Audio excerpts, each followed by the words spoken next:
Hello guys, welcome to my YouTube channel. My name is Nilesh और आज हम लेके आ रहे हैं कुछ ऐसे स्टॉक्स इस नई सीरीज़ में जिसका नाम है छोटे स्टॉक्स बड़ी कमाई। हम इस सीरीज़ में ऐसे स्टॉक्स लेके आएंगे जिसमें जो ज़्यादा जिनको कोई ज़्यादा जानता नहीं है, बट उनके फंडामेंटल्स काफ़ी अच्छे हैं, टेक्निकल चार्ट्स काफ़ी अच्छे हैं और उसमें एक अच्छी बाइंग अपॉर्चुनिटीज़ है। हम ऐसे स्टॉक्स आपको इस सीरीज़ में दिखाएंगे। तो शुरू करते हैं आज का वीडियो। इसके पहले कि मैं वीडियो स्टार्ट करूं, I would like to request you to join my Telegram channel as well as subscribe our YouTube channel.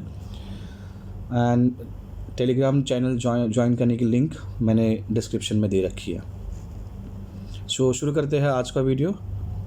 आज जो कंपनी हम लेके आए हैं आपके लिए, वो कंपनी का नाम है Aster Industries. Basically it's agricultural product company. अगर इंडस्ट्री वाइज सेक्टर वाइज देखा जाए तो मार्केट कैपिटल 2400 करोड़ का है। आरओई 16.2 का, पी रेशियो 41.70 का। और इस कंपनी के अगर बेसिक्स अच्छे पॉइंट्स को अगर देखा जाए तो वो है इनका प्रॉफिटेबल जून क्वार्टर। जो पिछले क्वार्टर में, जैसे कि आप सब जानते हैं, अभी कोविड के चलते कोई भी इंडस्ट्री में अगर आप जाते हो तो बहुत ज़्यादा हिट हुई है, प्रॉफिट मार्जिन्स घटे हैं, सेल्स हुई नहीं है और कहीं ना कहीं पे एक नेगेटिव साइंस हमें दिखाई देता है। बट ये जो कंपनी है, ये उन कंपनियों में से एक कंपनी है जिनमें जून के महीनों में भी, जून के क्वार्टर में भी इनमें पॉजिटिव रिजल्ट्स आए हैं। तो इसके अगर आप जून क्वार्टर के रिजल्ट्स देखोगे तो प्रॉफिटेबल रिजल्ट्स रहे हैं। मल्टीनेशनल कंपनी है ये। मैन्युफैक्चरिंग प्लांट्स है इसके, इंडिया में एक प्लांट है, यूएस में एक प्लांट है, इंडिया में 5 प्लांट्स हैं। आर&डी सेंटर्स इनके जर्मनी और इंडिया में है। इंडिया में 3 आर&डी सेंटर्स है, जर्मनी में 1 आर&डी सेंटर है।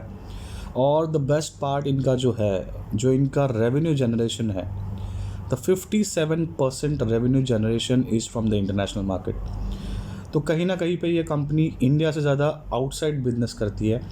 और जैसे भी हम जानते हैं कि भाई, जो हम यूएस में या बाकी कंट्रीज़ में बिज़नेस कर रहे हैं तो हम यूएसडी में कमाते हैं और जब वो इंडिया में आता है तो उसका प्राइस बढ़ जाता है। तो that is just a basic knowledge about this company.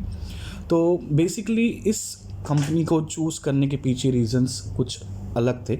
तो मैं आपको इसके चार्ट्स दिखाता हूँ और आप चार्ट्स देखते ही समझ जाओगे कि इसमें मैंने इसको क्यों चूज़ किया है और इसमें कैसे हमें बाइंग करके एक अच्छा खासा प्रॉफिट बनाना है।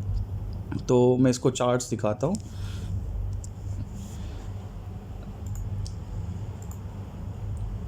ओके, ये इसके चार्ट्स है। आप जैसे देख सकते हो कि मैंने इसमें ऑलरेडी कुछ लाइंस ड्रॉ कर रखी है, जो मैंने डिसाइड कर रखा है कि मुझे यहाँ बाइंग करनी है। तो जैसे कि आप देख सकते हो, इसमें सबसे बेस्ट और सबसे अच्छी चीज़ जो है ये है वो जो ये पॉजिटिव ट्रेंड में ऑलरेडी चल रहा है। ये स्टॉक ऑलरेडी पॉजिटिव ट्रेंड में है, तो यहाँ से आगे इसको ऊपर ही जाना है, नए हाइज़ को क्रिएट करते हुए जाना है। जैसे कि आप देख सकते हो कि पहले इसने यहाँ पे हाई बनाया, फिर उसके बाद वो थोड़ा सा करेक्शन आके फिर वापस उसने यहाँ पे हाई बनाया, फिर थोड़ा करेक्शन आके फिर वापस उसने हाई बनाया, फिर वापस करेक्शन हुआ, एक लंबा करेक्शन हुआ और उसके बाद एक वापस यहाँ पे एक हाई बना।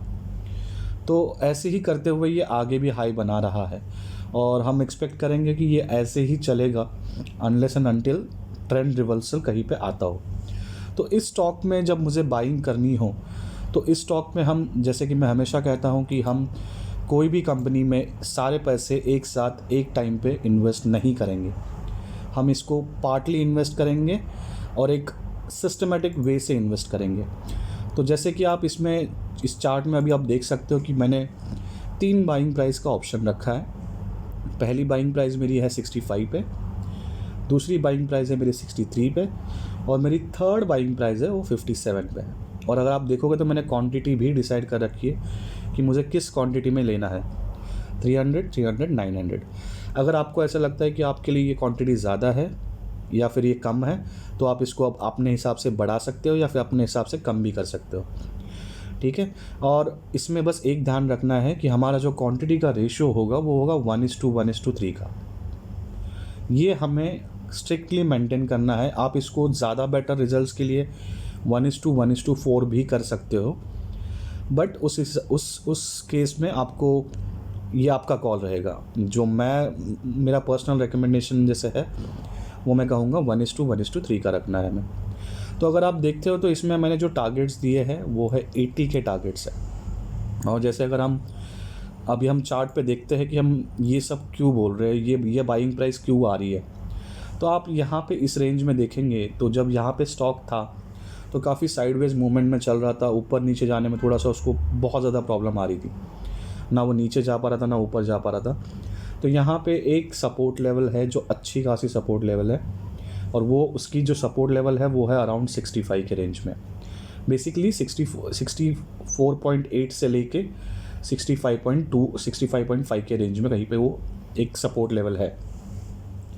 तो हमें बाई करना है समवेयर अराउंड 65। उसके बाद जो नेक्स्ट सपोर्ट लेवल उसकी आ रही है जो है 63 के आसपास, 62.5 से लेके 63 के बीच में। तो यहाँ पे ये थोड़ा सा चांसेस है यहाँ पे नीचे करेक्शन करते हुए आ जाए, क्योंकि जो आखिरी कैंडल बनी है आज के दिन पे 28 अगस्त की जो कैंडल है उसकी वो एक लंबी बेयरिश कैंडल है। तो यहाँ से शायद और थोड़ा फॉल वो दिखा सकता है। तो जो 63 के लेवल्स जो मैं बता रहा हूँ वो बहुत ही ईजीली यहाँ पे आ सकते हैं। उसके बाद में जो नेक्स्ट लेवल्स है जो कि एक बहुत स्ट्रॉन्ग सपोर्ट जोन है इसका, वो है 56.7 से लेके 57.41 के रेंज में। तो अगर यहाँ से 62 से कहीं अगर वो नीचे आता है, जो कि चांसेस काफ़ी कम है, बट अगर वो आता है तो हम नेक्स्ट बाइंग करेंगे 57 पे। अब 3 बार बाई करने का क्या मतलब है और इसका क्या रीज़न है ये मैं आपको समझाता हूँ। जब आप 3 अलग अलग लेवल पे बाई कर रहे हो अलग अलग क्वांटिटी में, तो आपकी इन्वेस्टमेंट जो है वो एक वेरिएशन में आ जाती है। उसके बाद होता ये है कि जैसे अगर आपने 65 पे बाई किया है, 300 का क्वांटिटी, आपका इन्वेस्टमेंट बनता है 19,500 का। और अगर आपने 63 पे बाई किया 300 का क्वांटिटी तो आपका बनता है 18,900 का। जो आपका एवरेज बाई प्राइस जो बनेगा वो बनेगा कहीं पे 64 के आसपास का।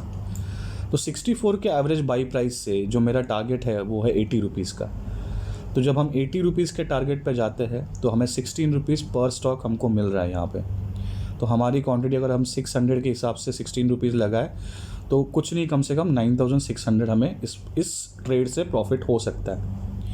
अगर मान लो यहाँ से भी स्टॉक गिरता है जो कि 57 की एक स्ट्रॉन्ग सपोर्ट लेवल है, जो मुझे ऐसे लगता नहीं है पर्सनली कि यहाँ तक आएगा, बट अगर गलती से ये आ जाता है, कोई अगर बड़ा प्रमोटर या फिर कोई बड़ा ब्रोकर इसमें इन्वॉल्व होके अगर इसकी प्राइस तोड़ता है और नीचे लेने की कोशिश करते हैं तो शायद ये प्राइस आ सकती है। तो इसलिए मैंने आपको ये थर्ड ऑप्शन रखा है जो हमें 900 के क्वांटिटी के लिए बाई करना है, और वो है 57 रुपीज़ की प्राइस पे।